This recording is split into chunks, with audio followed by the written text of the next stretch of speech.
والصلاة والسلام علی رسولہ الکریم وعلی آلہ وصحبہ اجمعین۔ عزیز طلبہ اور طالبات اور میرے محترم بھائی بہنوں دوستو، ہم زندگی خود لے کر نہیں آتے اور نہ ہی خود موت کا پیالہ پیتے ہیں، کوئی اور ہے جو پیدا بھی کرتا ہے، زندگی کی مختلف مہلتیں دیتا ہے اور جب چاہتا ہے واپس بلا لیتا ہے۔ تو یہ زندگی کا فلسفہ کیا ہے؟ اور میں نے تو کوئی اپلیکیشن نہیں دی تھی کہ مجھے پیدا کیا جائے، مرد پیدا کیا جائے، ملتان میں پیدا کیا جائے، یہ اس شکل میں پیدا کیا جائے۔ ان سب بچیوں نے، مستورات نے، ہم میں سے کسی کے پاس کوئی اپلیکیشن کی تاریخ نہیں ہے کہ ہم نے کہا ہو وہ کون ہے جس نے ان شکلوں کو بنایا، وہ کون ہے جس نے آسمان کے چھت کو اٹھایا، زمین کے فرش کو بچھایا، ہواؤں کو چلایا، وہ ہم سے کیا چاہتا ہے؟ میں کیوں آیا ہوں؟ آ کے بیٹھے ہوئے تھے کہ نکالے بھی گئے؟ 60-70 سال بھی کوئی عمر ہوتی ہے جینے کی، ایک پل میں زندگی گزر جاتی ہے، اور خواہشات کا ایک بحر بے کراں، ایک ایسا سمندر اندر میں موجیں مار رہا ہے کہ 60,000 سال بھی زندگی ہو تو خواہشات ادھوری رہیں گی۔ بڑے نکلے میرے ارماں مگر پھر بھی وہ کم نکلے۔ تو کیا چاہتا ہے؟ کیوں پیدا کیا ہے؟ اگر ہم اس علم تک نہ پہنچے تو موت پہ بڑی حسرت ہوگی۔ اگر ہم نے اس چیز کو پا لیا، یہ بھید کھل گیا کہ کون ہے، پھر یہ بھی پتہ چل جائے گا کہ چاہتا کیا ہے، پھر مہلت بھی مل جائے گی کچھ کرنے کی۔ تو پوری دنیا اس وقت جتنی جاہل ہے اتنی کبھی جاہل نہیں تھی، معذرت کے ساتھ۔ ہم اس چیز میں لگے ہیں، آپ ساری میڈیکل سائنس کی کتابیں کھولو اور ساری ٹیکنالوجی کی کتابیں کھولو، آپ کو کہیں پتہ چلے گا کون ہے بنانے والا؟ اس کو تھوڑی آواز اونچی کرو۔ آپ کو پتہ چلے گا کون ہے بنانے والا، اور کیوں بنا رہا ہے، اور کس لیے بنا رہا ہے، اور موت کیوں دیتا ہے۔ تو اس ساری چیزوں کا جواب ایک ہستی لے کر آئے، وہ ہے محمد مصطفیٰ صلی اللہ تعالی علیہ وسلم۔ انسان 5 سینسرز سے علم لیتا ہے۔ میرے نبی کے سینسر کیسے تھے؟ آپ نماز پڑھا رہے ہیں، ٹھیک ہے، سلام پھیرنے کے بعد آپ نے فرمایا کیا ہوا؟ لوگ میرے رکوع سے پہلے رکوع کر دیتے ہیں، میرے سجدہ سے پہلے سجدے میں چلے جاتے ہیں، میں جیسے آگے دیکھتا ہوں ایسے ہی پیچھے بھی دیکھتا ہوں، مجھے پیچھے نظر نہیں آ رہا۔ آپ سب بچیوں کو پیچھے نظر نہیں آ رہا۔ آپ کے سب سے بڑے صاحب بیٹھے ہیں، اظہر صاحب، ان کو پیچھے نظر نہیں آ رہا، لیکن میرے نبی فرماتے ہیں میں آگے بھی دیکھتا ہوں پیچھے بھی دیکھتا ہوں۔ جس کے پاس ایسی آنکھ ہو اس کا علم کیسا ہوگا؟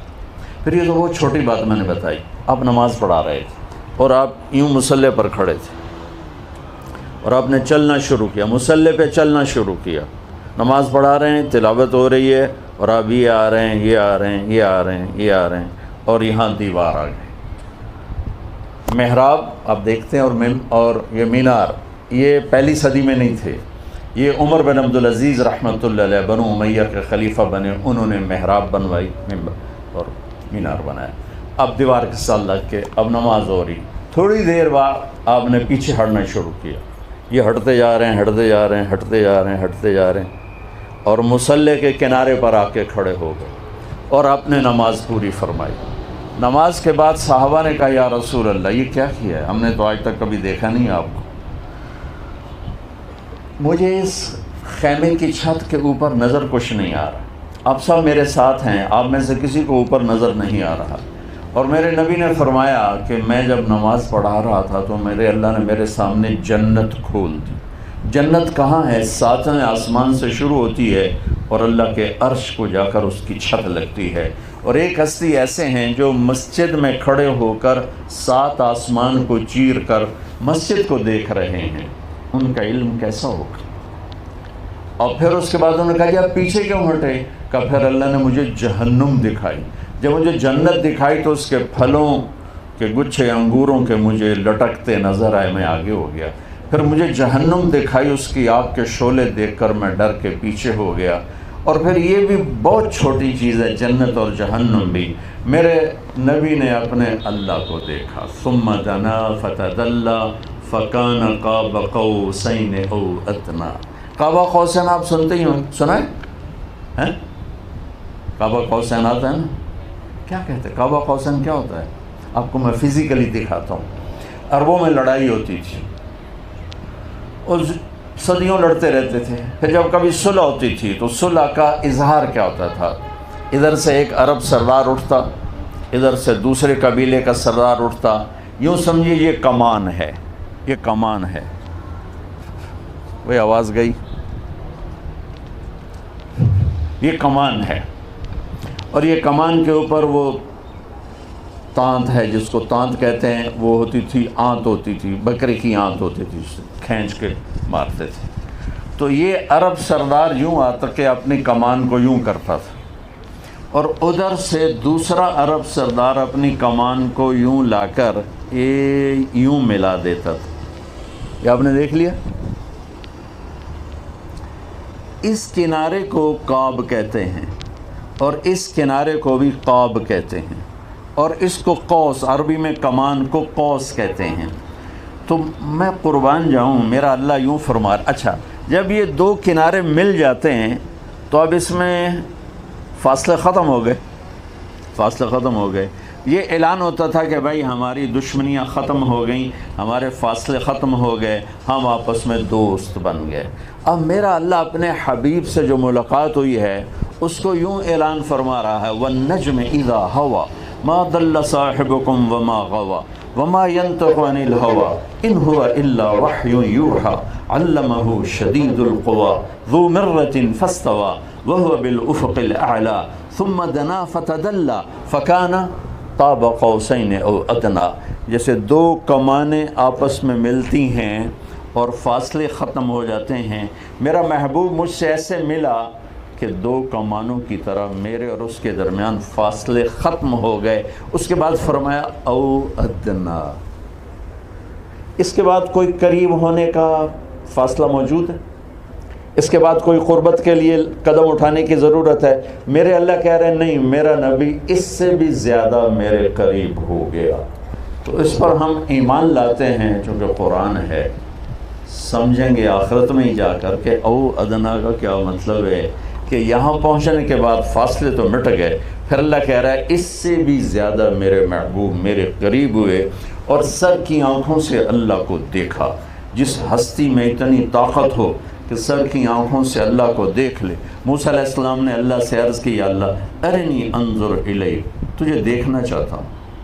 لن ترانی، موسیٰ نہیں دیکھ سکو گے، یہ تو قرآن ہے۔ اور حدیث میں ہے لن یرانی حی الا مات، موسیٰ زندہ دیکھے گا مر جائے گا۔ ولا رطب الا تفرق، کوئی تر دیکھے گا خشک ہو جائے گا۔ ولا یابس الا تدہرہ، کوئی خشک دیکھے گا بکھر جائے گا۔ انما یرانی اہل الجنہ، مجھے دیکھنا ہے تو موت کا انتظار کر، جنت میں تو مجھے دیکھ پائے گا، اس سے پہلے نہیں۔ تو نے کہا نہیں یا اللہ، موسیٰ علیہ السلام لاڈلے نبی تھے، یا اللہ ایک دفعہ بس۔ تو اللہ نے کہا چلو ٹھیک ہے، تیرا شوق پورا کر دیتا ہوں، تیرے اوپر نہیں پہاڑ پہ اپنی نور کی ایک تجلی ڈالوں گا، پھر اگر وہ سہ گیا تو بھی سہ جائے گا۔ فلما تجلی ربہ للجبل، جب پہاڑ پہ تجلی پڑی، جعلہ دکا، سارا پہاڑ ریت ہو گیا، اور موسیٰ علیہ السلام بے ہوش ہو کے گر گئے۔ کتنے دن بے ہوش رہے اللہ ہی جانتا ہے۔ یہ میرے رب کے نور کی طاقت ہے، اور میرے نبی کے سامنے سے اللہ نے سارے پردے ہٹا دی، اور آمنے سامنے ہو کر گفتگو ہو رہی ہے۔ السلام علیکہ ایھا النبی، اے میرے محبوب، آپ کا رب آپ کو سلام پیش کرتا ہے۔ سبحان اللہ، کیا بڑی بات، کیا بڑی بات، آپ کا رب آپ کو سلام پیش کرتا ہے۔ تو آپ کہہ رہے ہیں التحیات للہ والصلوات والطیبات، میرا جینا مرنا جان مال ہر شے میرے مولا تیرے لیے ہے۔ اور اللہ کہہ رہے ہیں السلام علیکہ ایھا النبی ورحمۃ اللہ وبرکاتہ، اور وہاں گفتگو ہو رہی ہو۔ کتنی احادیث بھری پڑی، میں معراج کا واقعہ نہیں سنا رہا، میں سنا رہا ہوں کہ میرے نبی کی پرواز کیا ہے اور میرے نبی کا علم کیا ہے۔ آپ پیدا ہو رہے ہیں ویسے بھی شفا بنت اسد، آپ بھی سب ڈاکٹر بن رہے ہیں، اس زمانے کی لیڈی ڈاکٹر کو ہمارے دیہاتوں میں دائی کہتے ہیں، دائی، تو وہ تھیں شفا، ان کا نام تھا شفا بنت اسد، ان کے ہاتھوں آپ پیدا ہوئے ہیں۔ بچہ پیدا ہوتا ہے تو بہت کچھ پیٹ سے نکلتا ہے، 9 مہینے کا رکا ہوا، اور بچہ بھی ایسے ہی گندگی میں بھرا ہوتا ہے، نہلایا جاتا ہے، آپ تو لیڈی ڈاکٹر ہیں روزانہ دیکھتے ہیں۔ لیکن جب میرے نبی ماں کے پیٹ سے باہر نکلے تو جسم پر ایک ذرے کے برابر کوئی گندگی نہیں تھی، اور پیٹ سے کچھ بھی نہیں نکلا، اور جو ہی نکلے کمرے میں روشنی پھیل گئی، خوشبو پھیل گئی۔ یہ پیدائشی سب سے جدا اور نرالی ہے۔ وہ کہا یہ کیا ہوا؟ وہ جو یہ شفا بنت عمر جو ہیں، یہ حضرت عبد الرحمن بن عوف کی والدہ بنی ہیں یہ بعد میں، اور یہ ایمان لائی بات۔ تو حیران ہو کے بچے کو دیکھ رہی، آپ کو لٹایا ماں کے پہلو میں، یہ بچہ 15 منٹ کا ہے، 20 منٹ کا ہے، آپ یوں پڑے ہوئے ہیں، آپ نے ایک دم کروٹ بدلی، اوندھے نہیں ہوئے، فل سجدے میں چلے گئے، ماتھا ٹیکا، ہاتھ اٹھائے، گھٹنوں پہ ویسے ہی پریشر دیا جیسے ہم سجدے میں دیتے ہیں، اور لمبا سجدہ کیا۔ ماں بھی ڈر گئی، دائی بھی ڈر گئی، حیران پریشان، یہ اس بچے میں اتنی طاقت کہاں سے آ گئی؟ لمبے سجدے میں کیا آتے ہی اعلان کیا کہ بندگی لے کر آیا ہوں جس میں نماز سب سے اعلیٰ ہے، اور دنیا سے جاتے ہوئے بھی اعلان کیا میری امت نماز نہ چھوڑنا، یہ آپ کے آخری الفاظ تھے، نماز نہ چھوڑنا۔ میری زندگی گزر گئی، پھر سفر میں 10% سے زیادہ لوگ نمازی نہیں ہیں، 90% مرد عورت بچے بچیاں چھوٹے بڑے نماز چھوڑ کے، اور میرے نبی آئے تو سجدہ کیا، گئے تو نماز نماز نماز نماز دہراتے دہراتے چلے۔ اس کے بعد آپ نے سجدے سے سر اٹھایا، چھاتی کو اوپر کیا، اس ہاتھ کا سہارا لیا، یہ ہاتھ اوپر اٹھا کے انگلی کو یوں کیا تو سارے کمرے میں نور ہی نور پھیل گیا۔ تو وہ گھبرا گئی دونوں، ماں اور لیڈی ڈاکٹر، انہوں نے خیر ان کو ماں نے اٹھا کے گود میں لیا۔ یہ حصہ سنانا چاہتا تھا کہ یہ ہستی پیدائشی کس طرح علم کو اندر لیا اور پھر کیسے ڈیلیور کیا۔ ماں نے گود میں لے لیا کہ ہوا کیا، یہ ہے کیا؟ ان کو دیکھ رہی ہیں تو ایک گھر کی چھت پھٹتی ہوئی نظر آئی، اور اندر فوگ آ گئی، بادل نہیں تھا، دھند، اس کو عربی میں غمام کہتے ہیں، اس بادل کو سحاب کہتے ہیں، تو غمام، دخل الغمام،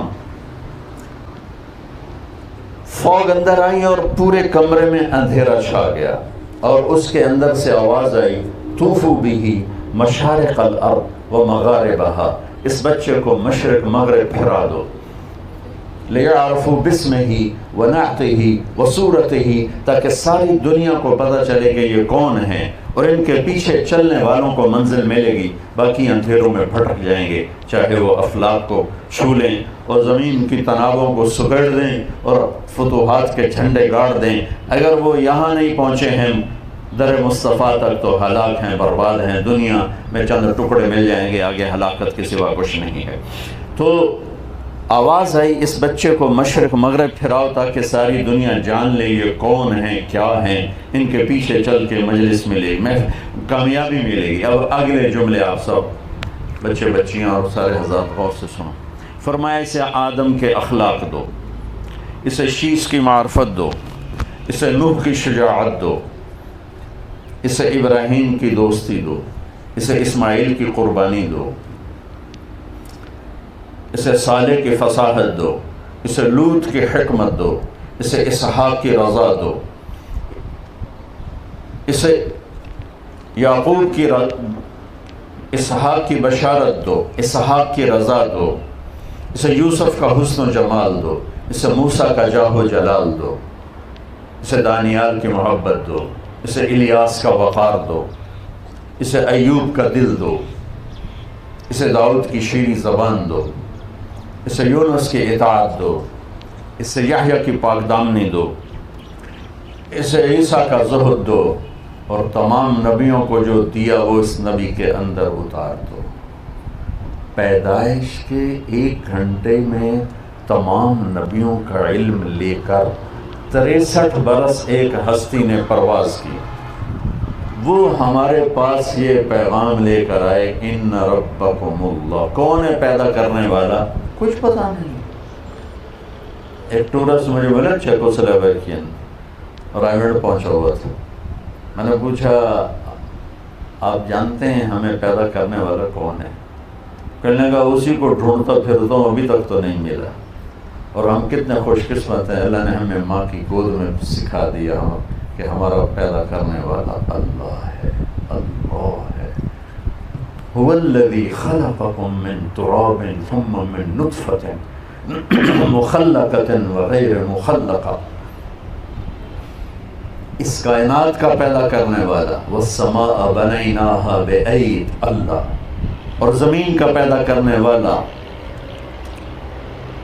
والارض فرشناہا، زمین کا پیدا کرنے والا۔ والارض وما طحاہا، زمین کا پیدا کرنے والا۔ والارض بعد ذلک دحاہا، زمین کو بچھانے والا۔ والارض وما طحاہا، اس کے اندر پہاڑ گاڑنے والا۔ والجبال ارساہا، اس میں پانی کے ذخیرے جمع کرنے والا۔ فاسکناہ فی الارض، اور اس کو اندر سے نکال کے باہر لانے والا۔ وفجرنا الارض عیونا فالتقى الماء على امر قد قدر، آسمان کو بادلوں سے بھرنے والا۔ والسحاب المسخر بین السماء والارض، آسمان سے بارش برسانے والا۔ انا صببنا الماء صبا، زمین کو پھاڑنے والا۔ ثم شققنا الارض شقا، پھر زمین سے سب کچھ نکالنے والا۔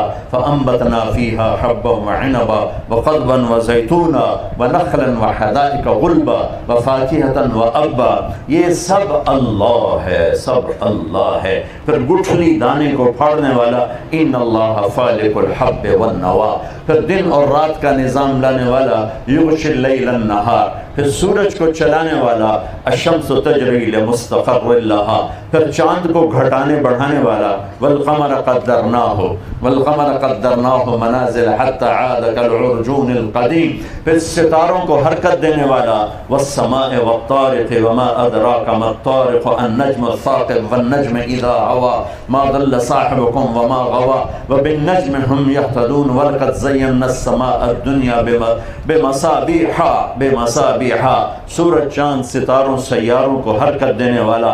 الشمس والقمر والنجوم مسخرات بأمره الا له الخلق والامر فتبارک اللہ رب العالمین، فتبارک اللہ رب العالمین۔ کڑوے پانی بنانے والا۔ ھذا ملح اجاج، میٹھے پانی بنانے والا۔ ھذا عذب فرات، اس میں مچھلیاں پیدا کرنے والا۔ تاکلوا منہ لحما طریا، اس میں موتی پیدا کرنے والا۔ تستخرجوا منہ حلیۃ تلبسونها، پھر مجھے پیدا کرنے والا۔ واللہ خلقکم من تراب ثم من نطفۃ ثم من علقۃ، تیرے رب نے تجھے مٹی سے نکالا، مٹی سے غذا میں ڈالا، غذا سے گندے پانی میں ڈالا، گندے پانی سے ماں کے پیٹ میں ڈالا۔ پھر ثم خلقنا النطفۃ علقہ فخلقنا العلقۃ مضغہ فخلقنا المضغۃ عظاما فکسونا العظام لحما ثم انشأناہ خلقا آخر، پھر میرا رب یہ شکلیں دے کر ہمیں دنیا میں اس نے بھیجا۔ اب جس نے صحیح علم میں نے آپ کے سامنے پیش کیا کہ ہمارا بنانے والا کون ہے۔ اسٹیفن ہاکنگ یہاں تک پہنچ گیا۔ نیوٹن نے کہا تھا 4 فورسز اس کائنات کو چلاتی، تو ایک ہمارے پاکستانی سائنسدان عبدالسلام اور کچھ امریکن دو تھے، انہوں نے 79 میں یہ ڈسکور کیا کہ 4 نہیں ہے 3 ہیں۔ اسٹیفن ہاکنگ یہاں تک پہنچا کہ 3 نہیں 1 ہے، چونکہ اس کا علم قرآن کے ساتھ ریلیٹڈ نہیں تھا، وہ میرے نبی کو نہیں جانتا تھا۔ اس سے پوچھا گیا وہ ایک طاقت خدا ہے؟ کہ نہیں وہ نہیں۔ کہ کیوں؟ کہ پھر اس سے سائنس کی ترقی رک جائے گی، یہ ایک جاہل کا علم ہے جو اپنے اللہ کو نہیں پہچان سکا۔ یہ کہہ رہا ہے کہ کائنات کو 4 فورسز نہیں 3 نہیں صرف ایک طاقت چلا رہی، اور میرے نبی نے آج سے 14 سال اور ہر نبی نے آتے ہی کہا، ہر قل هو اللہ احد اللہ الصمد لم یلد ولم یولد ولم یکن له کفوا احد۔ مجھے یہ کہنے لگا کہ آپ کہتے ہیں گاڈ نے سب کچھ بنایا، تو گاڈ کو کس نے بنایا؟ میں نے کہا گاڈ اسے کہتے ہیں جسے کسی نے نہ بنایا ہو۔ لفظ گاڈ کا مطلب ہی یہ ہے، یہ لفظ اللہ کا مطلب یہ ہے کہ جس سے کسی نے نہ بنایا ہو، جس سے کوئی پیدا نہ ہوا ہو، جو کسی سے پیدا نہ ہوا ہو، جس کا ہم سر ٹکر ہم شکل کوئی نہ ہو، اسے کہتے ہیں گاڈ، اور اسے کہتے ہیں اللہ۔ قل هو اللہ احد اللہ الصمد لم یلد ولم یولد ولم یکن له کفوا احد۔ یہ بچوں صحیح علم ہے کہ ہمارا پیدا کرنے والا اللہ۔ موت کون دیتا ہے؟ اللہ۔ میڈیکل، آپ کی میڈیکل سائنس میں بیچ میں سے واپس آیا ہوں، شکر ہے میں ڈاکٹر ہوتا تو شاید آپ مجھے پوچھتے بھی نہ، گھاس بھی نہ ڈالتے۔ ڈاکٹر تو کتنے بیچارے رولتے پھرتے ہیں، خار میر کوئی پوچھتا نہیں، اس عاشقی میں عزت سادات بھی گئی۔ 70s میں ڈاکٹر بڑا ایک خوبصورت فریم تھا، بڑی پیاری شکل تھی، تو اس وقت مجھے میرے باپ ڈاکٹر بنانا چاہتے تھے۔ اللہ نے مجھے پہنچا کے واپس لے لیا اور اس راستے پہ ڈال دیا۔ میرا بھائی ڈاکٹری پہ لگ گیا، تو وہ کبھی جب ہم اکٹھے ہوتے کہتے مجھے تیرے فیوچر کا بڑا فکر ہے، تیرا کیا بنے گا؟ میں کہا میں تو مولوی ہوں، میں تو پہن کے بھی کھا رہا ہوں، تو فکر کر اپنا۔ وہ کہا ڈاکٹر کا تو بڑا فیوچر ہے۔ میں کہا ٹھیک ہے۔ وہ 80s شروع میں فارغ ہوا تو ڈاکٹروں کا سیلاب آ چکا تھا اور جابس ختم اور ڈاکٹر زیادہ، تو ایک دن مجھ سے کہنے لگا پہلے تیری فکر کرتا تھا، اب اپنی فکر لگ گئی کہ اب میرا کیا بنے گا۔ میڈیکل سائنس میں 200 جواب ہیں موت کسے کہتے ہیں، اور سارے غلط ہیں، اور میرے نبی کا ایک جواب ہے، اللہ یتوفی الانفس حین موتها والتی لم تمت فی منامها فیمسک التی قضى علیها الموت ویرسل الاخرى۔ وہ اللہ ہے جو تمہاری روحوں کو کھینچ لیتا ہے، اس روح کے جسم سے نکل جانے کا نام موت ہے۔ ایسا محکم جواب کہ جس کو چیلنج نہیں کیا جا سکتا ہے۔ تو بچوں پہلے یہ جانو تمہارا پیدا کرنے والا کون ہے اور وہ تم سے کیا چاہتا ہے۔ اس کے بغیر مر گئے تو اللہ کی قسم موت بڑی حسرت کی چیز ہو جائے، مرنا بڑا مشکل ہو جائے۔ اور اگر یہ جان لیا اور اس پہ آ گئے تو پھر موت سے خوبصورت کوئی چیز۔ کربلا کے میدان میں امام حسین کو ڈرا رہے تھے، تمہیں قتل کر دیں گے، تیری نسل کو قتل کر دیں گے، وہ آگے ہنس رہے تھے، اب الموت تخوفنی، مجھے موت سے ڈراتے ہو بے وقوف، تم ڈرو موت سے، میں تو اپنے اللہ سے ملنے والا ہوں، میں تو اپنے نانا سے ملنے والا ہوں، تسی اپنی فکر کرو بھی تواڈے نال مر کے کی بڑھنا۔ اگر اللہ کو پا لیا تو اللہ کی قسم موت سے خوبصورت کوئی پیغام نہیں۔ جوانی کی موت ہو، بڑھاپے کی موت ہو، اور وہ مشہوری کی موت ہو، وہ گمنامی کی موت ہو، اگر اللہ راضی ہے موت پر تو آپ سب بچے بچیاں، ڈاکٹر، مسافر، مقیم سب کامیاب ہو۔ اور اگر مرتے وقت اللہ ناراض ہے تو اللہ کی قسم بچے بچیوں بہت گھاٹے کا سودا ہے، بہت گھاٹے کا سودا ہے۔ یہ دنیا مسافر خانہ ہے، یہ گزرگاہ ہے، ٹک حرص و حوث کو چھوڑ میاں مت دیس بدیس پھرے مارا، قزاق اجل کا لوٹے ہے دن رات بجا کر نقارا، کیا بدیا بھینسا بیل شتر، کیا گونی پلہ سر بھارا، کیا گیہوں چاول موٹ مٹر، کیا آگ دھواں اور انگارا، سب ٹھاٹ پڑا رہ جائے گا جب لاد چلے گا بنجارا۔ زندگی کیسے گزارنی ہے یہ علم کسی کے پاس نہیں سوائے میرے نبی کے۔ آسمان سے میرے نبی پر اترا، براہ راست اترا، بے خطا اترا۔ ایک صحابی کہنے کہ یا رسول اللہ میں آپ کی باتیں لکھتا ہوتا ہوں، کبھی آپ غصے میں ہوتے ہیں اس وقت بھی لکھوں، اور غصے میں عام آدمی ہمیشہ وہ ڈی ٹریک ہوتا ہے، کبھی صحیح نہیں بول سکتا، کتنا بڑا بزرگ ہو، کتنا بڑا علامہ ڈاکٹر ہو، غصے میں ٹیڑھا ہو جائے گا۔ تو اس نے قیاس کر لیا عام لوگوں پر کہ باقی جو ایسے ایسے ہو جاتے ہیں، تو آپ نے کہا عبداللہ میری ہر بات لکھا کر، اس ذات کی قسم جس کے قبضے میں میری جان ہے، اس زبان سے اشارہ کیا، اس زبان سے حق کے سوا کچھ نہیں نکلتا۔ تو آپ سب کی خدمت میں گزارش ہے بچوں، یہ بھی سیکھو کہ اللہ ہم سے کیا چاہتا ہے۔ اللہ نے اپنی چاہت بتائی محمد الرسول اللہ، کہ میں چاہتا ہوں تم محمد ہی بن کے دکھاتا۔ فوج والوں کی وردی ہوتی ہے، ان کے لیے ایک اعزاز ہوتا ہے. آپ کے بڑے جو پرنسپل ابھی سی ہیں وہ ریٹائرڈ جنرل ہیں، تو ایک وردی ہوتی ہے. وہ وردی جب تک ہوتی ہے تو اسٹیٹس اور ہوتا ہے، جب وردی اتر جاتی ہے پھر اسٹیٹس اور ہو جاتا ہے. میرے نبی ہمیں ایک وردی دے کر گئے جس کا نام ہے اسلام. وہ ایک زندگی ہے جس کا نام ہے اسلام. وہ دن رات کی مصروفیت ہے جس کا نام ہے اسلام. ان الدین عند اللہ الاسلام. اس میں چند عبادات ہیں مختصر، 5 نمازیں، سال کے بعد روزے، وہ بھی عورتوں کے لیے اس وقت پیریڈ کے دوران بھائی چھوڑ دو، مت رکھو، بعد میں رکھ لینا. حج اور زکوٰۃ پیسے والے کا کام ہے، وہ مالدار غریب کا کام نہیں ہے. نماز ایک ایسی چیز ہے جس میں کوئی معافی نہیں ہے کسی طرح، کوئی سوائے بے ہوش ہو جائے یا پاگل ہو جائے تو معافی ہے، اور نہ کوئی معافی نہیں ہے. اور 1440 سال، اب 1440 ہجری ہے، اگر کوئی وقت نماز کے چھوڑ دینے کا مجھے نظر آتا ہے تو کربلا کی جنگ نظر آتی ہے کہ ظلم و ستم جس عروج پہ تھا نہ پہلے ہوا نہ بعد میں ہوا، اور مظلوم جس عروج پہ تھا نہ پہلے ہوا نہ بعد میں ہوا. اور جب نماز کے لیے جب سورج ڈھلا یوں اور امام عالی مقام کی نظر پڑی، سورج ڈھل گیا ہے، تو آپ نے ایسے اشارہ کیا، زہیر آپ کے غلام، شمر سے کہا وہ نماز پڑھنی ہے. سبحان، نماز پڑھنی ہے.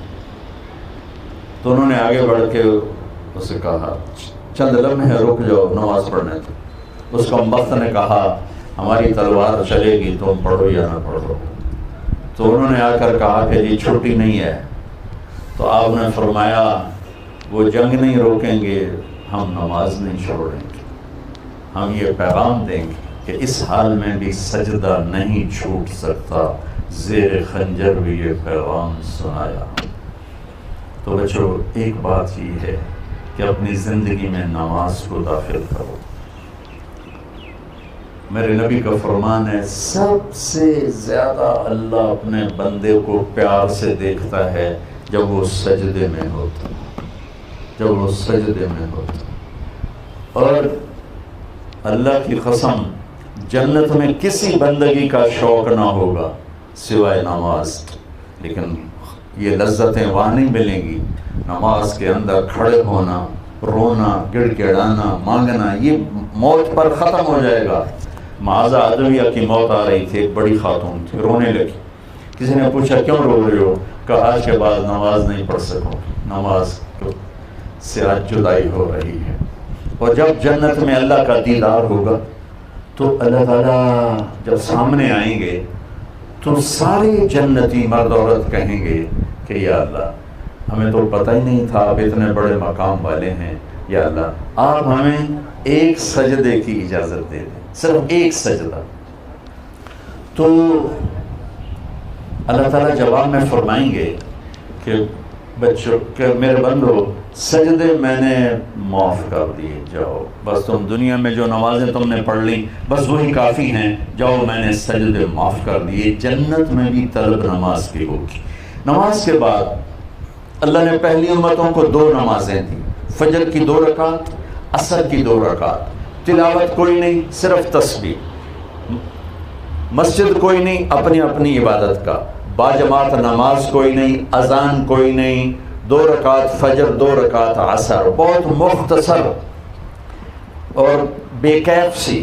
لیکن ہمیں 5 نمازیں دی، اذان دی، مسجد دی، باجماعت نماز دی مردوں کے لیے، تلاوت دی. پورے حضرت عثمان امیر المومنین تھے، حرم شریف میں تھے مکہ حج کے لیے، تو آ کے نفلوں کی نیت باندھی اور سورۃ فاتحہ کے بعد الف لام میم ذالک الکتاب سے بات کو قرآن کو پڑھنا شروع کیا. اور والناس پہ جا کے 1 رکعت میں پورا قرآن پڑھ کے رکوع کیا. ہمیں اللہ نے ایسی نماز دی ہے. تو ایک میں آپ سب بچے بچیوں سے، آپ کے بڑوں سے عرض کرتا ہوں، نماز نہ چھوڑو. یہ ہماری پہچان ہے، یہ ہماری مدد کا وسیلہ اور ذریعہ ہے. اور رمضان کے روزے ہیں، زکوٰۃ ہے، زکوٰۃ دینے والا سخی نہیں ہوتا اور بخیل بھی نہیں ہوتا. جب آپ زکوٰۃ سے بڑھ کے دیتے ہیں پھر سخاوت آتی ہے. اور اللہ کے بندے بڑے غریب ہیں، مالدار ہو یا متوسط ہو، اللہ کے نام پہ دیا کرو کہ اللہ کو سخی سے پیار ہے چاہے نافرمان ہو، اور بخیل سے اللہ کی دوستی نہیں چاہے تہجد گزار ہو. اور زکوٰۃ دینے کی حد تک آدمی سخی نہیں بنتا، بخیل بھی نہیں بنتا، بیچ میں آ کے کھڑا ہو جاتا ہے. بیچ میں ایک کچھ ہے نا ہماری مخلوق جو میں مرد ہیں نہ عورت ہیں، بیچ والے ہیں. نوشیروان کا پوتا تھا خسرو پرویز، جس نے ہمارے نبی کا خط پھاڑا. تو اس کے دربار میں ایک مچھیرا مچھلی لے کر آیا. مچھلی اس کو بڑی پسند آئی تو شاہی ترنگ ان کا 4000 دینار دے دو. 4000 دینار وہ 20 کروڑ روپیہ بنتا ہے. تو اس کی بیگم نے اس کے کان میں کہا اتنے پیسے مچھلی پہ دے دیے تو خزانہ خالی کرو گے؟ اس نے کہا کیا کروں گا، واپس لو. کہا کیسے واپس لوں، میں بادشاہ ہوں، میں کہہ چکا ہوں، اب کیسے واپس لوں؟ کہا تم اس کو بلا کے پوچھو یہ مچھلی نر ہے یا مادہ. اگر وہ کہے نر ہے تم کہنا بھائی ہمیں مادہ چاہیے تھی، پیسے واپس کرو، مچھلی لے جاؤ. اگر کہے مادہ ہے تم کہنا بھائی ہمیں نر چاہیے تھا، یہ پیسے واپس اور مچھلی لے جاؤ. ہاں ٹھیک، گھبراؤ بھائی، وہ آ گیا. بولو یہ مچھلی نر ہے یا مادہ؟ وہ بھی کوئی سمجھدار تھا، ان کا حضور یہ خسرا ہے نہ نر ہے. اس نے کہا 4000 اور دے دو. تو اس کی بیوی کا نام شیریں تھا، وہ بڑی غصے میں آئی. انہوں نے کہا یہ تو آگے سے بھی کام بڑھ گیا. تو جب وہ لے کے جا رہا تھا تو 1 دینار گر گیا، تو اس نے وہ بھی اٹھا لیا. تو شیریں تو پہلے ہی اتار کھائے بیٹھے، کہا دیکھا دیکھا یہ کیسا کنجوس بغیرت ہے، 8000 دینار اس کی 8 نسلوں کو کافی ہے، اور ایک گرا ہے وہ بھی نہیں چھوڑا، یہ اس قابل ہی نہیں اس کو دیا جائے، واپس لو. پھر اس کو بلا لیا، اور بھائی ہم نے تمہیں اتنا دے دیا تھا تو اب کیا ضرورت تھی اس 1 دینار کو اٹھانے کی؟ انہوں نے کہا حضور اس پہ آپ کے نام کی مہر تھی، کسی کا پاؤں پڑ جاتا تو بے ادبی ہوتی، اس سے میں نے اٹھا لیا. انہوں نے کہا 4000 اور دے. تو آپ سب سے کہتا ہوں اللہ کو سخی سے پیار ہے، بخیل سے نفرت ہے. الٹا کھڑا ہو کے بھی وظیفے پڑے گا نا، اللہ اس سے پیار نہیں کرے گا. اور ایک شیطان کی بات یاد آ گئی. ابلیس ملا ایک بنی اسرائیل کے عادت سے، انہوں نے کہا یار ایک راز کی بات تو بتا دے. کیا؟ کہ تیرے یار کتنے ہیں، تیرے دوست کتنے ہیں؟ کہنے لگا ایک شرابی میرا پکا یار ہے، ایک غصے والا جس کو غصہ تو سب کو آتا ہے، جو غصے میں پھٹ پڑے کنٹرول نہ کرے گا، وہ میرا بڑا پکا یار ہے. اور ایک بخیل کنجوس میرا بڑا یار ہے. اور اگلی بات بتاؤں کہ اگلی بات یہ ہے کہ اگر کوئی بدقسمت شرابی بھی ہو، بخیل بھی ہو، غصے والا بھی ہو، پھر وہ میرا استاد ہوتا ہے، میں اس کا شاگرد ہوتا ہوں، وہ میرا پیر بن جاتا. بچوں اللہ سے سخاوت مانگو، اللہ سے معاف کرنا مانگو، اللہ تعالیٰ سے پاک دامنی مانگو، اللہ تعالیٰ سے اللہ کی معرفت مانگو، اس کی محبت مانگو. اللہ کو سخی سے پیار. میرے نبی سے بڑھ کر کائنات میں کوئی سخی پیدا نہیں ہوا، میرے نبی سے بڑھ کر کائنات میں کوئی دینے والا پیدا نہیں ہوا.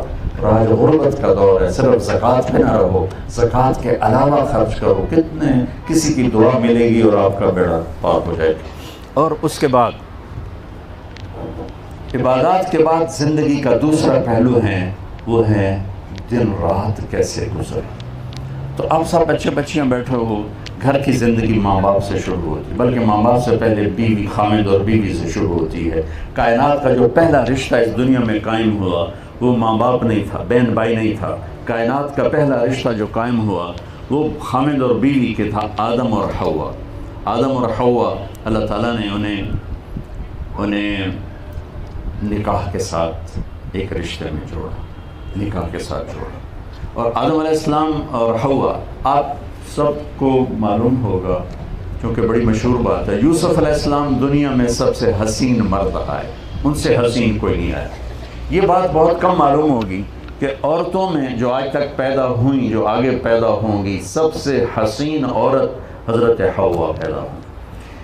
تو ان کی ہائٹ تھی 130 فٹ، 130 فٹ ہائٹ تھی، جو جنت کی ہائٹ ہے، 130 فٹ جنت کی ہائٹ۔ 130 فٹ پر ہی اللہ تعالیٰ نے آدم علیہ السلام کو اور حضرت حوا کو پیدا کیا۔ پھر جو ٹائم ہے یہ بھی ایک طرح کی آری ہے جس نے کاٹتے کاٹتے ہمیں چھوٹا کرتے کرتے کرتے ہمارے قد یہاں تک پہنچا دیے۔ جب اللہ جنت میں ڈالے گا تو دوبارہ 130 فٹ پہ ڈال دے گا۔ 130 فٹ مرد کا بھی قد ہوگا، 130 فٹ عورت کا۔ ایک عرب میں حدیث بیان کر رہا تھا، ایک نوجوان کہنے لگا مولانا صاحب اتنے بڑے قد کی ضرورت کیا ہے؟ تو میں نے کہا جنت کی جو حور ہے نا وہ 130 فٹ کی ہے، تو 5 فٹ کا چلا گیا تجھے تو جیب میں ڈالے۔ اور پھر وہ اس کا ایک شلوار کرتا نہیں ہوتا، وہ 100 جوڑے پہنتی ہے، 100 یہ اللہ پہنائے گا 100۔ اچھا یہاں تو یہ ویسٹ کوٹ ذرا اس وقت ہیوی لگ رہی، گرمی ہے، تو 100 جوڑوں کا وزن کون اٹھائے گا؟ تو اللہ تعالیٰ نے جنت کے کپڑوں کو جو بنایا ہے وہ نور کے دھاگے سے بنایا ہے، اور نور میں وزن نہیں ہوتا، نور بے وزن ہوتا ہے، لہذا 100 پہنو 1000 پہنو تو وزن نہیں ہوگا۔ تو میں نے کہا وہ کسی ایک جیب میں ڈال کے بھول گئی، 100 جیب میں ڈھونڈتے ڈھونڈتے تیرا ویسے ہی دم پڑ جائے گا، اس لیے اللہ کی تقسیم پہ راضی رہو۔ 130 فٹ اصل قد ہی اسی میں ہے۔ وہ ایک مراسی کو اس کے مالک نے کہا یہ میرا گھوڑا ہے، اس کی مالش کر۔ مراسی بڑی نازک قوم میں وہ تھوڑی دیر تو مالش کرتا رہا، جب اس کا مالک گھر گیا وہ جا کے سو گیا، پیچھے چور گھوڑا کھول کے لے گئے۔ صبح اٹھا تو گھوڑا غائب، ان کے لوی آج میں ماریا گیا۔ تو گھر گیا اور گھر سے خرگوش لا کر اس کو رسے سے باندھ کر مالش شروع کر دی اس نے۔ تھوڑی دیر میں ذمہ دار نکلا، وہ میرا گھوڑا کتنے کہ یہ ایکل ہوتا ہے؟ بے وقوف ہے، گھوڑا ہے؟ وہ تو خرگوش ہے کہ نہیں صحیح گھوڑا ہے، ساری رات مالش کی تھی تو گھس گھس گھس گھس گھس خرگوش بن گیا۔ تو پیسج آف ٹائم نے ہمیں گھسا گھسا گھسا کے 5-6 فٹ پہ آ کے کھڑا کیا ہے۔ ہماری بعد والی نسل اس سے بھی نیچے چلی جائے گی، اور جب اللہ راضی ہو کر جنت دے گا تو پھر 130 فٹ کی ہائٹ پر اللہ تعالیٰ لے جائے۔ تو پہلا رشتہ جو اللہ تعالیٰ نے خامند اور اس کائنات میں قائم کیا وہ خامند اور بیوی۔ اب یہ زندگی کیسے گزرے؟ یہ اللہ کی قسم، دنیا میں گھر ٹوٹے پڑے ہیں، خاندان ٹوٹے پڑے ہیں، اور مغربی دنیا نے شادی ویسے ہی چھوڑ دی کہ ان کو پتہ ہی نہیں ہے کہ زندگی گزارنے کیسے۔ زندگی برداشت کا نام ہے، زندگی صبر کا نام ہے، زندگی درگزر کا نام ہے۔ اگر آپ دنیا میں کسی کے دل میں جگہ پیدا کرنا چاہتے ہو تو اس کی ماننا شروع کر دو، اس کی برداشت کرنا شروع کر دو، جگہ بن جائے گی۔ اگر آپ منوا کے چلنا چاہو گے تو گھر ٹوٹ جائے گا، منوا کے چلنا چاہو کہ گھر ٹوٹ جائے گا۔ جواب دینے کی عادت پڑ گئی، گھر ٹوٹ جائے گا، معاشرہ ٹوٹ جائے گی، نظام ٹوٹ جائے گا۔ چپ رہنا، وہ لقمان علیہ السلام کا فرمان ہے کہ میں بولنے پہ کبھی نہیں پچھتایا، میں جب پچھتایا چپ رہنے پہ پچھتایا۔ اور یہ اتنا بڑا رشتہ ہے کہ میرے نبی نے فرمایا علی طلاق سے بچنا، جب ناجائز طلاق دی جاتی ہے اللہ کا عرش کانپ اٹھتا ہے۔ طلاق سے بچنا، اوہ کتنے گھر اجڑ گئے کہ اپنے نبی کی زندگی نہیں جانتے، نہیں جانتے۔ بس بچہ ڈاکٹر بن گیا شادی کر دو، بچی ڈاکٹر بن گئی شادی کر دو۔ انسان بھی ہے کہ نہیں ہے؟ ہمارے ماحول میں یہ نہیں دیکھا جاتا کہ انسان کیسا ہے، وہ بچی اپنی صفت میں کیسی ہے، وہ اپنی صفات میں کیسا ہے۔ اب لوگ جو پڑھے لکھے لوگ ہیں وہ پوچھتے ہیں تعلیم کتنی ہے، تاجر لوگ پوچھتے ہیں کاروبار کیسا ہے، جاب والے پوچھتے ہیں نوکری کیا کرتا ہے۔ میرا زمیندارہ تعلق ہے تو زمیندار پوچھتے ہیں زمین کتنی ہے۔ تو میرے خاندان میں ایک بہت نیک بچی، بہت خوبصورت، اس کی منگنی ہوئی، میں نے اس کی خالہ سے پوچھا، وہ سارے دی مشترکہ خالہ ہے، میں کہا ماسی، ماسی پنجابی میں خالہ، میں کہا ماسی چھوڑ کے ہو جائے، لڑکا کیسا ہے؟ کتنی آسان بات ہے، ماسی چھوڑ کے ہو جائے، مجھ سے کہیں گے پترو دے 14 مربع 14۔ اب میں کیا پوچھ رہا ہوں، میں نے دہرایا، میں نے کہا ماسی چھوڑ کے ہو جائے کہ پترو دے 14 مربع 14۔ میں نے تیسری دفعہ کہا، میں نے کہا ماسی میں پوچھتا پیا چھوڑ کے ہو جائے کہ پتر دسی تا جاننی ہے تینوں سوری نہیں لگتی پی 14 مربع ہوتی۔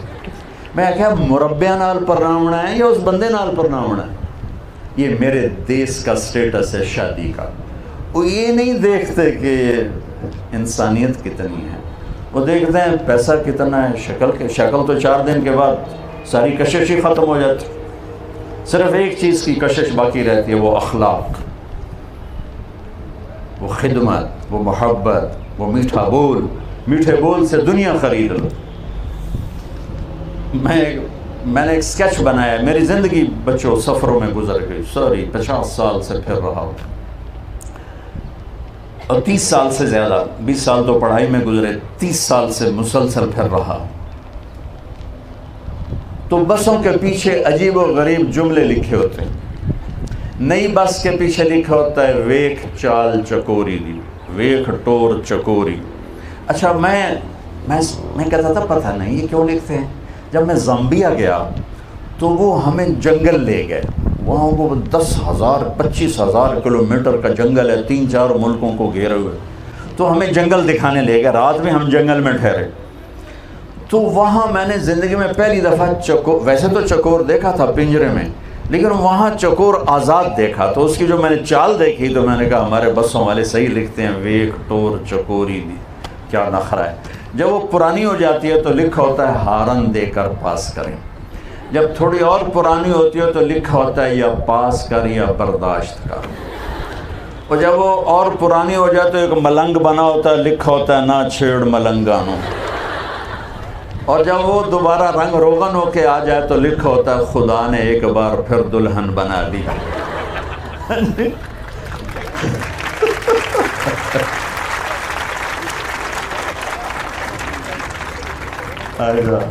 ایک دفعہ میں جا رہا تھا اور میں پڑھ رہا تھا.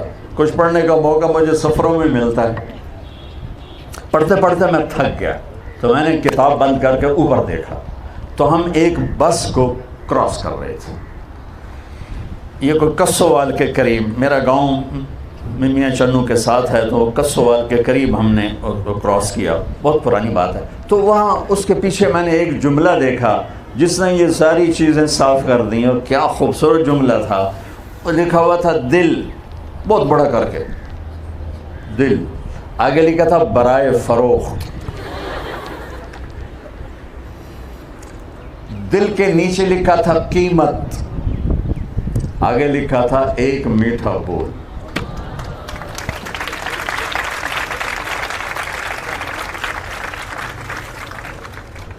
آپ میرے بھائی بہنوں، میرے بچے بچیوں، میٹھا بول سیکھ لو. ہر رشتہ آپ پہ قربان ہو.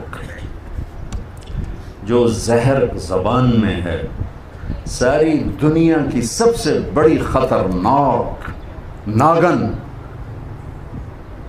ساری دنیا کا سب سے میٹھا شہد. یہ تو میں نے کہہ دیا، حدیث سنو. میرے نبی نے کہا معاذ تمہیں ساری شریعت کا خلاصہ بتاؤں. سن رہے ہو؟ معاذ تمہیں ساری شریعت کا خلاصہ بتاؤں. کہا جی کیا ہے؟ شریعت کتنی ہے؟ 30 سپارے، 6236 آیات، 10 لاکھ حدیثیں. 10 لاکھ. امام بخاری نے 6 لاکھ حدیثوں میں سے 7000 حدیثوں کو لکھا ہے. تو اب میں اس لیے بتا رہا ہوں تاکہ آپ کو بات کا وزن ہو آپ کے اوپر کہ 30 سپارے، 10 لاکھ حدیثیں اور لاکھوں کروڑوں کتابیں لکھی پڑی ہیں. معاذ ساری شریعت کا خلاصہ بتاؤں. بتانے والا میں ہوتا تو غلط بھی ہو سکتا ہے، صحیح بھی ہو سکتا ہے. بتانے والا کوئی علامہ ہوتا تو غلط بھی ہو سکتا ہے، صحیح بھی ہو سکتا ہے. بتانے والا میرا نبی ہے. معاذ ساری شریعت کا خلاصہ بتاؤں. کہ کیا ہے؟ تو مجھے دیکھو سب. آپ نے کہا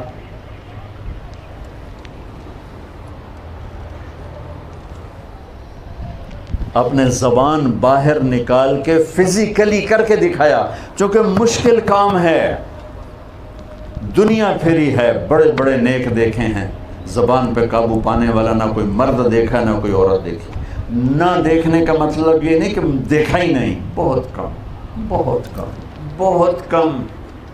اور زندگی کو خوبصورت بنانا ہے تو بچوں، میرے بھائیوں، میری بہنوں، میری بچیوں، اور آپ سب بچیوں سے خاص طور پہ اس لیے کہتا ہوں کہ ہمارے پاکستان بر صغیر کا سسرال بہت ظالم ہے، درد سے کہہ رہا ہوں، سسرال بہت ظالم ہے۔ چپ رہنا سیکھو گی تو زندگی گزرے گی، جواب دینا سیکھے تو زندگی خراب ہو جائے۔ جوائنٹ فیملی سسٹم اس وقت بہت بڑی مشکل ہے۔ بہت بڑی نعمت تھا کہ رشتے ایک دوسرے کی مدد کرتے تھے، اب رشتے ایک دوسرے کے ٹانگیں کھینچتے ہیں۔ دو بچہ زندگی شروع کریں، ان کے مسائل تھوڑے ہیں، ساتھ پورے خاندان لگ جائے تو تباہی آ گئی۔ جس بچی نے اس خاندان کی نسل کو بڑھانا ہے وہ روزانہ تانے سنتی ہے، تو جو بچہ تیار ہو رہا ہے وہ پیٹ سے ڈپریشن کا مریض بن کے پیدا ہوتا ہے کہ جب تک ذہن فریش نہیں ہوتا ہے اور ڈپریشن کا شکار ہوتا ہے، چونکہ زبان کا بول مار دیتا ہے۔ اس لیے سنو غور سے، میرے نبی کی شریعت میں بچی کا حق ہے کہ اسے الگ گھر لے کر دو۔ اگر تم پیسے والے ہو، اپنی بچے کی شادی کر رہے ہو تو بچے کو الگ گھر میں بساؤ، الگ، تاکہ تم دونوں اس کی زندگی میں اثر انداز نہ ہو سکو۔ اگر یہ نہیں ہے کرائے پر لے کر دو، اگر یہ نہیں ہے تو ایک پورشن الگ اس کا کرو جس میں تمہارا کوئی دخل نہ ہو۔ اگر یہ نہیں ہے تو ایک کمرہ، بہت غریب ہے، ایک کمرہ، ایک کچن، ایک ٹوائلٹ بچی کا حق کے واجب ہے، واجب ہے، واجب ہے۔ اگر یہ نہیں ہے تو پھر اللہ کے فضل نال تسبیح پڑھو، تو روزے رکھو، شادی نہ کرو۔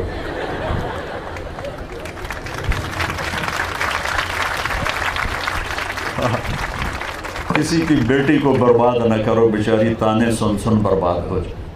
یہ اس کا حق کے واجب ہے کہ اس کے لیے الگ گھر ہو، الگ گھر نہیں، الگ کمرہ ہو، الگ کچن ہو، تاکہ آپس میں لڑائی کم ہو، آپس میں لڑائی کم ہو۔ اور میں درد سے کہہ رہا ہوں، ہمارا سسرالی معاشرہ سنگ دل ہے۔ کیا وجہ ہے؟ شریعت کا نہیں پتہ ہے۔ میرے نبی نے تعریف فرمائی مدینے والوں کی، آپ نے کہا یہ جو میرے مدینے والے ہیں یہ بڑے اچھے صحابہ ہیں، ان کے گھر میں کسی کی بیٹی آ جائے تو اسے پتہ ہی نہیں چلتا سسرال میں ہوں یا اپنے ماں باپ کے گھر ہوں، اتنا اچھا سلوک ملتا ہے۔ اور ایک خامند بیوی ہے، میرے نبی نے فرمایا، دونوں کو بیلنس کر کے بتاؤں گا، میرے نبی نے فرمایا شریف آدمی بیوی کو عزت دیتا ہے اور کمینہ آدمی بیوی کو ذلیل کرتا ہے۔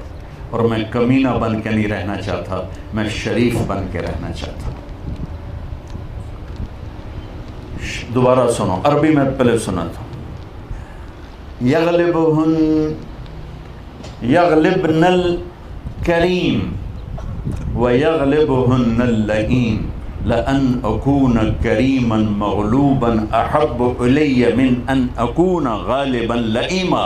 آپ نے فرمایا شریف آدمی اپنی بیوی کو عزت دیتا ہے، اس کو آگے رکھتا ہے، اس کی رائے کو ترجیح دیتا ہے، اور کمینہ آدمی اپنی بیوی کو ذلیل کر کے رکھتا ہے اور اسے نیچے دبا کے رکھتا ہے، اس کو بے عزت کر کے رکھتا ہے۔ آپ نے فرمایا میں کمینہ بن کے نہیں رہوں گا، میں عزت دار بن کے رہوں گا، میں اپنی بیوی کو عزت دوں گا۔ بیویوں سے فرمایا، ایک عورت آئی، یا رسول اللہ میری شادی ہو رہی، میرے خامند کا میرے اوپر کیا حق؟ آپ نے فرمایا تیرے خامند کے جسم پہ پھوڑے پڑ جائیں اور وہ ان میں پیپ پڑ جائے اور تو زبان سے چاٹ چاٹ کے صاف کرے تو بھی تو نے اپنے خامند کا حق ادا نہیں کیا۔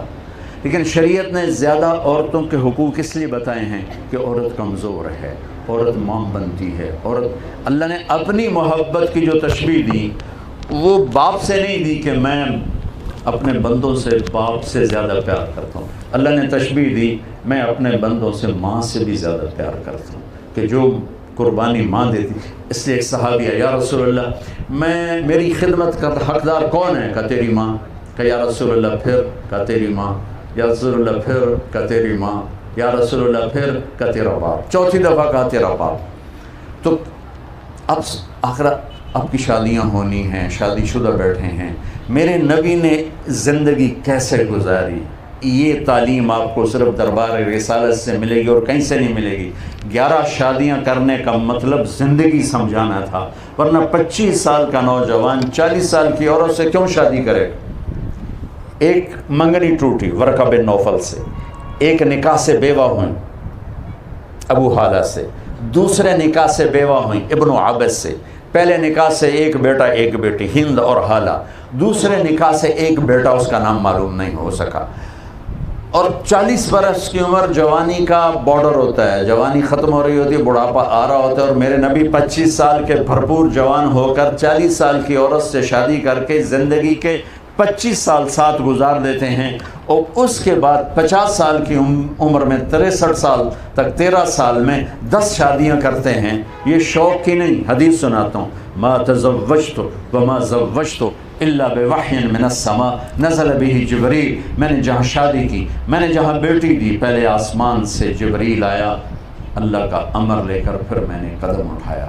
تو میرے نبی کی زندگی، آپ بطور خامند کیسے تھے، آپ کی بیویاں بطور بیوی کیسی تھیں، یہ سیکھنا، یہ سمجھنا ہمارے اوپر فرض ہے، ورنہ زندگی خراب ہو جائے۔ اللہ کی قسم میرے عزیزو، زندگی پیسے سے نہیں بنتی، ڈگریوں سے نہیں بنتی، شکلوں سے نہیں بنتی، گاڑیوں سے نہیں بنتی، زندگی میرے نبی والے اخلاق سے چلتی۔ حضرت میمونہ رضی اللہ تعالیٰ عنہ کے گھر میں آپ تھے، آپ کو پیشاب آیا، آپ اٹھ کے باہر نکل گئے، پیچھے حضرت میمونہ کی آنکھ کھل گئی۔ حضرت میمونہ آپ کی آخری بیوی ہیں جن سے آپ نے 7 ہجری میں نکاح کیے۔ ان کو شیطان نے چکر دے دیا کہ یہ مجھے چھوڑ کے نا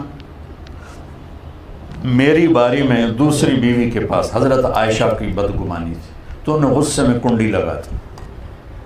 جب ہمارے نبی واپس آئے، کہنے لگے دروازہ بند، تو آپ نے دستک دی، میمونہ دروازہ کھول، کہ میں تو نہیں کھولتی۔ آپ نے کہا خیر تو ہے، کیا ہوا؟ کہا مجھے چھوڑ کے میری باری میں دوسری بیگم کے پاس جاتے۔ وہ میں نے کہا دل میں خیال حضرت عائشہ کا تھا، کہ میمونہ انی حاقن، مجھے تو پیشاب آیا ہوا تھا۔ کہا نہیں مجھے پتہ ہے یہ پیشاب کا بہانہ ہے، آپ جہاں گئے مجھے خبر ہے۔ صاحب نے کہا میمونہ میں اللہ کا رسول ہوں، میں 2 نمبری کر سکتا ہوں؟ تو پھر ان کو کرنٹ لگا، پہلے تو سوکن پنے کا وہ تھا نا غالب، یہ بھول ہی گئی کہ میرے نبی تو 2 جہان کے رسول ہیں۔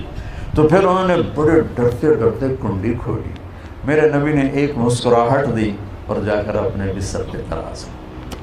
بتاؤ آج خان صاحب کی بیگم کے ساتھ کوئی ایسا کرے گا، خان صاحب کی بیگم کنڈی لگا دے، خان کیا کرے گا؟ بولو۔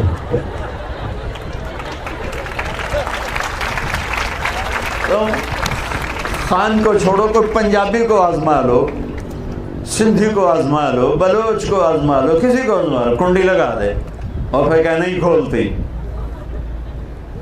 میں قربان جاؤں، یہ میرے نبی نے زندگی سکھائی۔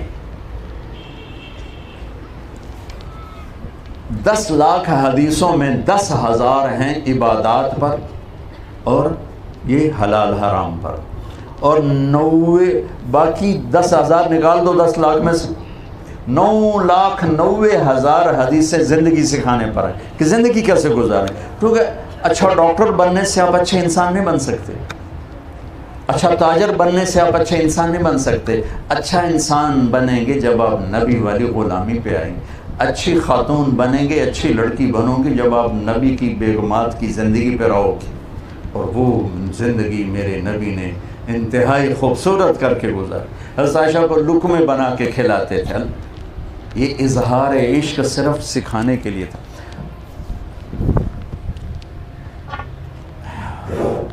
یہ گلاس ہے نا، حضرت عائشہ رضی اللہ تعالیٰ عنہ یہاں ہونڈ رکھے اور پانی پیا اور رکھ دیا۔ میرے نبی گلاس اٹھاتے، جہاں حضرت عائشہ کے ہونٹ لگے ہوتے تھے وہاں ہونٹ لگا کے پانی پیتے تھے۔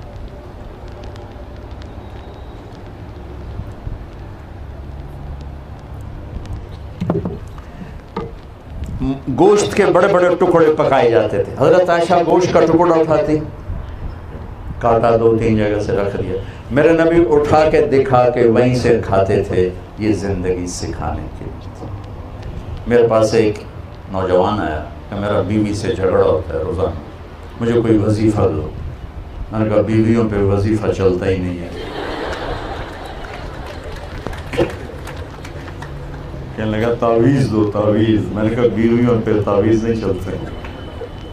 میں نے کہا پھر کیا کروں؟ میں نے کہا ایک سنت ہے اس پہ عمل کرو۔ ہاں میں نے کہا ایسا کرو، جب تم کھانا کھانے بیٹھو نا تو 1-2 نوالے روزانہ اپنے ہاتھ سے کھلا دیا کرو۔ کہنے لگا اس سے کیا ہوگا؟ نے کہا تم دیکھ لینا کیا ہوگا. تو چند دن گزرے اس کا فون آیا حال احوال پوچھنے. میں نے کہا وہ میرے والا کام کیا تھا؟ کہا نہیں. کیوں؟ کہتا شرم آتی. تو میں نے کہا بیوی سے لڑتے شرم نہیں آتی؟ بولا کمزور سے بھی کوئی لڑتا ہے، عورت تو کمزور ہے بیچارے، اس سے بھی کوئی لڑتا ہے، تم برداشت کرو. کہا جاؤ یہ کرو کرو مجھے بتاؤ. 2 گھنٹے بعد اس کا فون آیا. کہا مولانا صاحب کمال ہوا، جب میں نے اس کے منہ میں لقمہ ڈالا اس کا منہ وہیں کھلا رہ گا.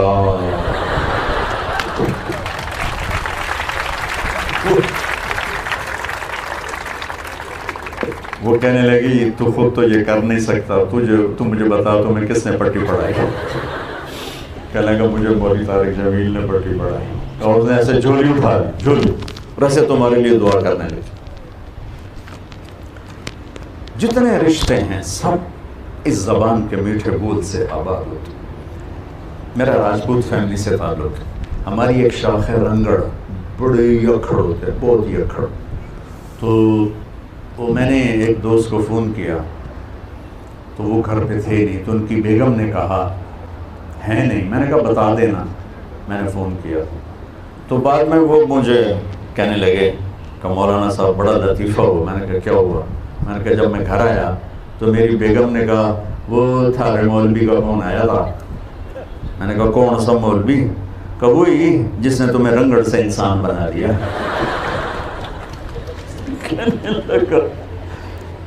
کیا کہہ رہی ہے؟ کہ ٹھیک کہہ رہی. میں نے کہا میں پہلے انسان نہیں تھا؟ کہنے لگی نہیں. میں نے کہا کیوں؟ کہ بتا ہماری شادی کو کتنے سال ہو گئے؟ تو میں نے کہا 27 سال. کا قسم کھا 27 سال میں ایک دفعہ ہنس کے بولا ہے میرے ساتھ؟ 27 سال ایک دفعہ ہنس کے بولے ہو؟ تو کہا میں سر کو جانے لگا کہ نہیں کوئی نہیں بولوں. کہ اس کے بعد تو تم نے بولنا شروع کیا، میٹھا بول بولنا شروع کیا. ایک اور اس سے بھی مزدار لطیفہ ہے. ہماری جماعت چلتی تھی تو میں معاشرت کو میں بہت کھولتا ہوں. تو ہمارے ساتھ ایک دوست تھے فوت ہو گئے، ان کا نوکر ڈرائیور ساتھ ہوتا تھا، وہ 60+ ہوگا. تو وہ مجھ سے نا ایک دن اپنی سرائکے میں کہنے لگا مولانا صاحب میں اپنی بیگم نو آکھیا ہوں میرا دل ہے تینوں منجی تے پاواں تیرے پیر دھوتے وہ پانی پیواں. تو اس میں نے آکھیا لاکھ لعنت اس آکھے 50 سال تو میں نے لتر مارن تے ہن میں نے پیا نہیں ہے انا میں تیرے پیر دھوتے پیواں. کہ میں نے پتہ ہی کوئی نہ ہی پہلے بھئی بیویاں نال بھی چنگا کریندا میں تو یہ سنیا ہے بھئی لتر چ رکھو. کہ مجھے پتہ ہی اب چلا ہے کہ بھئی بیویوں سے بھی اچھا سلوک کیا جاتا. تو گھروں کے مسائل کسی بھی رشتے کو آپ بچانا چاہتے ہیں تو ایک لطیفہ بھی ہے، واقعہ بھی ہے. میرے گھر کا واقعہ، ہماری دھوبن تھی ماسی شریفہ مر گئی بیچاری رحمۃ اللہ علیہ. وہ آئی میری بہن کے پاس کہ بی بی میریاں نوواں بڑیاں لڑدیاں میرے نال، میں نے کوئی تمیز دے ساریاں میریاں نوکر بن جاؤں. تھی وہ خود شیرنی اللہ کے فضل سے، سب کو آگے لگایا ہوا تھا، لڑتی خود تھی وہ. تو میری بہن کو تو پتا تھا کہ مسئلہ تھا ماسی شریفہ دا نوواں دا کوئی نہیں. تو اس نے ایک تعویذ لکھا، پھر اس کو رول کیا کہ ماسی شریفہ اے تعویذ بڑا زبردست ہے، بڑا خطرناک بھی ہے. جس نے لڑائی شروع ہوئے تو ایتھے رکھ کے چک مار رہے بولنا نہیں. جے تعویذ بچ گیا تیرا گھر آباد ہو جائے گا، جے تعویذ ڈھہ گیا تو سب تو پہلے مر جاؤں. 8ویں دن وہ آئے کبھی بھی تو تا بڑا چنگا تعویذ دیتا، میری ساری لڑائی ختم ہو گئی. کیوں؟ ماسی شریفہ چپ ہو گئی تو لڑنا کیا.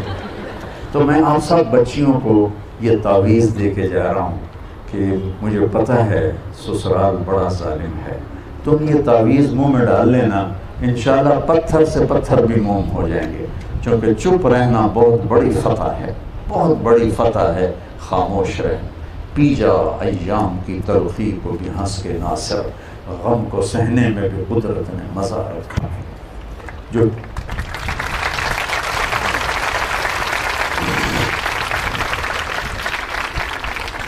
پھر والدین کا رشتہ ہے تو میرے نبی نے فرمایا، میرے نبی قاب قوسین میرے نبی جنت کی چابی ہاتھ میں، میرے نبی اللہ کا جھنڈا ہاتھ میں، میرے نبی اولین و آخرین کے سردار، میرے نبی حبیب اللہ، کسی نبی کا نسب آدم تک محفوظ نہیں، میرا نبی محمد بن عبداللہ بن عبد المطلب بن ہاشم بن عبد مناف بن قصی بن کلاب بن مرہ بن کعب بن لبی بن غالب بن فہر بن مالک بن نضر بن کنانہ بن خزیمہ بن مدرک بن الیاس بن مضر بن نزار بن معد بن عدنان بن اود بن حمیصہ بن سلامان بن عوس بن بوز بن قموال بن ابی بن عوام بن ناشد بن حذا بن بلداس بن یدلاف بن طابق بن جاحم بن ناحش بن ماقی بن عیفی بن عبقر بن عبید بن الدعاء بن حمدان بن سنبر بن یثربی بن یحزن بن یلحن بن ارعوى بن عیزی بن زیشان بن عیسى بن اقناب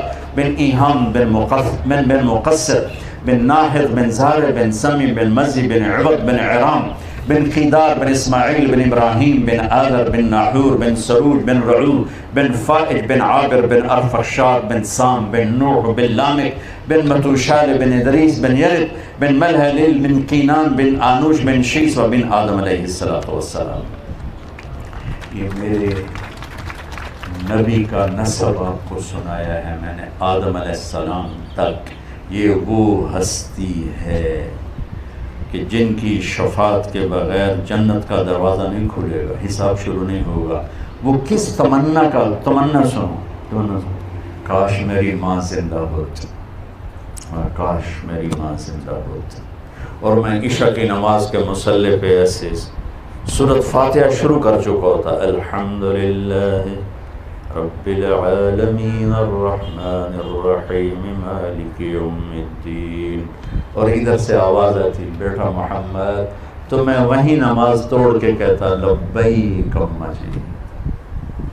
اتنے بڑے رسول، اور اظہار تمنا کیا ہے، کس چیز کی کمی کو محسوس کر رہے ہیں؟ چونکہ باپ دیکھا نہیں، ماں 6 سال میں فوت ہو، میری زندگی سفر میں گزری۔ میری زندگی کا سب سے عجیب سفر وہ تھا جب میں حضرت آمنہ کی قبر پہ پہنچا، اٹھا کے دینا، جب میں حضرت آمنہ کی قبر پہ پہنچا،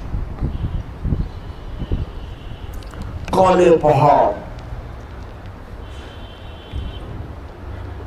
وہ اثر سورج ڈوب رہا تھا، ڈوبتا سورج بھی غمگین نظر آتا ہے، اور وہ وہاں چاروں طرف دیکھ رہا تھا۔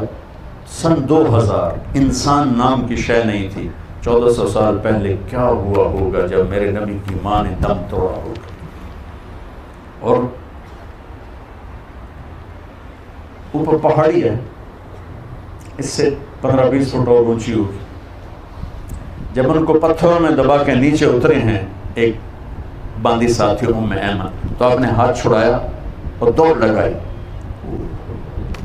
کاش آپ جا کے دیکھو، پہاڑی پہ چڑھ گئے، پیچھے ام ایمن دوڑتی ہوئی آئیں، تو وہ منظر تھا کہ مینا کے پہاڑ، وہ ابوا کے پہاڑ بھی موم ہو رہے تھے، میرے نبی ماں کی قبر کو چمٹے ہوئے ایسے پڑے تھے، ایسے۔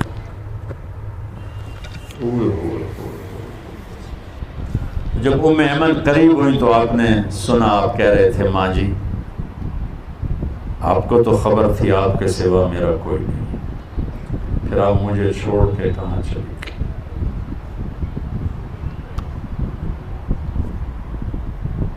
میں ہزاروں دفعہ یہ قصہ سنا چکا ہوں، 18 سال سے سنا رہا ہوں، ہر دفعہ میرا یہ حال ہوتا ہے۔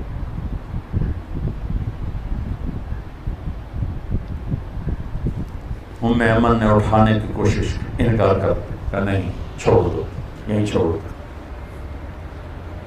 کھینچ کے نیچے لائیں۔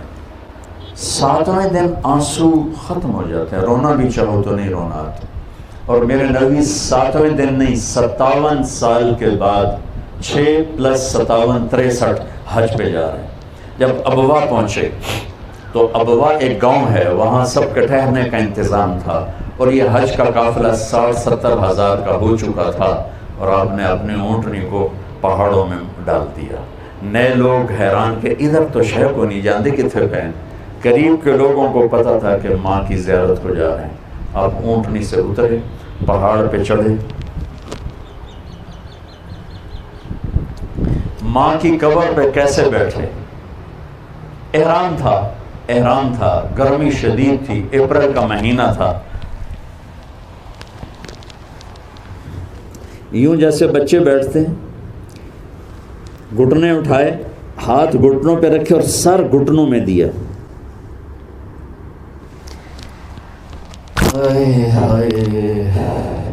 یہ ایک گر گیا، لگا دو. آپ نے پوزیشن دیکھی؟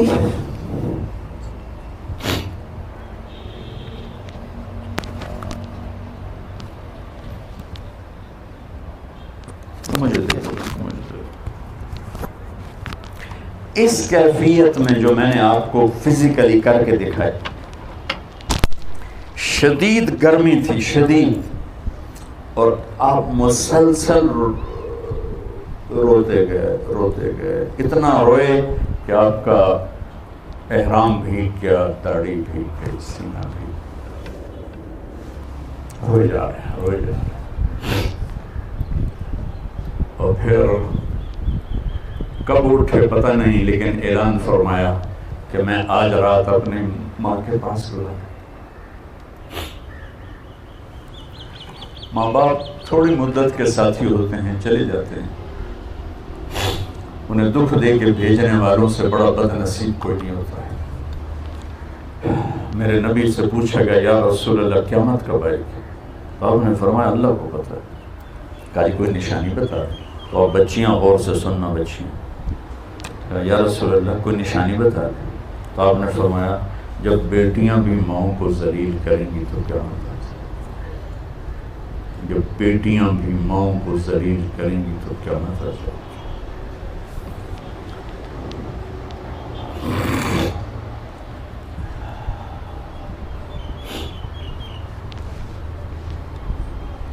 اپنے نبی کی زندگی پڑھو بچوں، کہ زندگی گزارنی کیسے. یہ بھی کوئی زندگی ہے کہ پیسہ بناؤ، پیسہ بناؤ، پیسہ بناؤ، پیسہ بناؤ؟ یہ کوئی زندگی؟ کہ بہن بھائی، ہر رشتے کو میرے نبی نے، سبحان اللہ، میرے نبی نے فرمایا جس کو اللہ نے 2 بہنیں دی اور اس نے ان کا حق ادا کیا، تو قیامت تک آپ کی نظر تھی. کیا آپ کو پتہ تھا بر صغیر کے معاشرے میں بہنوں کو وراثت میں کوئی حق نہیں ملے گا؟ تو آپ اس وقت کہہ رہے ہیں جب ابھی عرب میں بھی یہی دستور تھا، بہنوں کو کچھ نہیں دیتے تھے، سارا عرب کھاتے تھے. اور ہمارا بھی یہی دستور ہے، بیٹیوں کو کچھ نہیں ملتا، سب بیٹے لے جاتے ہیں. اور والدین جان بوجھ کے اولاد اپنے بچوں کے نام کراتے ہیں، بچیوں کے نام نہیں کراتے. جائیداد تقسیم ہو جائے، جائیداد تقسیم ہو جائے. جائیداد کو خدا بنایا ہوا ہے. تو میرے نبی نے فرمایا جس کو اللہ نے دو بہنیں دی اور اس نے ان کا حق ادا کیا تو وہ جنت میں داخل ہو گیا. اولاد کی تربیت، جس کو اللہ نے 3 بیٹیاں دیں اور اس نے ان کو ڈولی میں بٹھا دیا تو جنت اس پہ واجب ہو گئی. ایک صحابی بولے یا رسول اللہ 2 ہوں؟ آپ نے کہا 2 ہوں شادی کر دے، اس پہ جنت واجب. ایک نے کہا 1 بیٹی ہوگا، 1 کو بھی ڈولی میں بٹھا دے گا تو جنت واجب ہو جائے گی. تو میرے عزیز ہو، یہ ایک خوبصورت زندگی ہے جو ہمارے نبی ہمیں سکھا کے گئے. میں 1.25 گھنٹے میں کتنے بیان کر سکتا ہوں؟ میں صرف آپ کو ٹپس دے سکتا ہوں، ہنٹس دے سکتا ہوں کہ اللہ کے واسطے قرآن سے جڑو، اپنے نبی کی سیرت سے جڑو.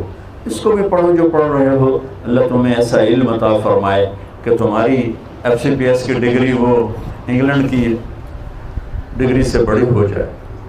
جب تک آپ علم میں فقیر رہو گے، عزت سے سر اٹھا کے زندہ نہیں رہ سکتے. جو قوم اپنا علم بھی نہ خود تلاش کر سکے، اسے عزت سے رہنے کا کوئی حق حاصل نہیں. تمہارا بڑا ڈاکٹر وہ ہوتا ہے جو امریکہ سے ڈگری لے کر آئے. اور ہم اس دن آزاد ہوں گے جب ہمارا ڈاکٹر یہاں کا امریکہ سے بڑی ڈگری والا شمار ہوگا. کہ علم وراثت نہیں ہے، علم محنت ہے. جو محنت کرے گا اللہ اس کا سینہ کھول دے گا. اور ہمارے بچے بچیاں پڑھتے ہیں صرف ڈگری کے لیے اور آگے جاب کے لیے. اور ہمارے ادارے بھی عام طور پہ تعلیمی ادارے نہیں ہیں، کاروباری ادارے ہیں. اس لیے نہ ان میں جوش ہے کہ ہم اپنے بچوں کے اندر علم کی شمع روشن کریں، نہ ہماری نسل میں شوق ہے کہ ہم کچھ علم لینے والے بنے. بس ایک ڈگری مل جائے، آگے جاب مل جائے، بس یہاں تک ہماری پرواز ہے. اور یہ بہت پست پرواز. بچوں اپنی زندگی کو خوبصورت بناؤ. بہن بھائیوں کے رشتے حجاج کے سامنے 3 مجرم پیش کیے گئے، ساتھ ایک خاتون تھی، تو اس نے کہا ان کو قتل کر دو، تو وہ خاتون کہنے لگی ہم غریب لوگ ہیں، معاف کر دو۔ کہنے لگا تیری سفارش پہ ایک کو معاف کر دیتا، تو ایک اس کا بیٹا تھا، ایک اس کا خامن تھا، ایک اس کا بھائی تھا۔ تو وہ کہنے لگی شادی تو پھر بھی ہو جائے گی اور بیٹا بھی مل جائے گا، بھائی نہیں ملے گا، ماں پیو مر گئے۔ وہ کہنے لگی میرا بھائی چھوڑ دے، باقی دونوں مار دے۔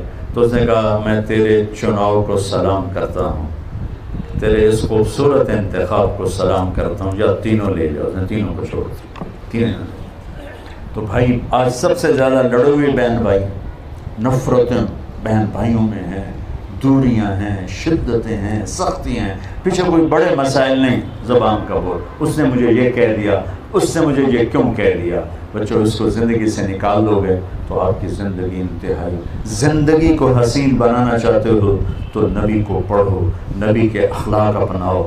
اللہ کی قسم آپ کے کپڑوں سے زندگی خوبصورت نہیں ہوگی، آپ کی ڈگریوں سے زندگی خوبصورت نہیں ہوگی۔ زندگی کا خوبصورت ہونا الگ چیپٹر ہے اور کپڑے کا خوبصورت ہونا گھڑی کا الگ چیپٹر ہے۔ ہم اسی میں گم ہو گئے ہیں کہ زندگی کو خوبصورت بنانے کا طریقہ کیا ہے، بہت بڑی گاڑی ہو، بہت بڑا بنگلہ ہو، بڑی قیمتی گھڑی ہو، فون ہو، یہ ہے، یہ بہت چھوٹے سلسلے ہیں۔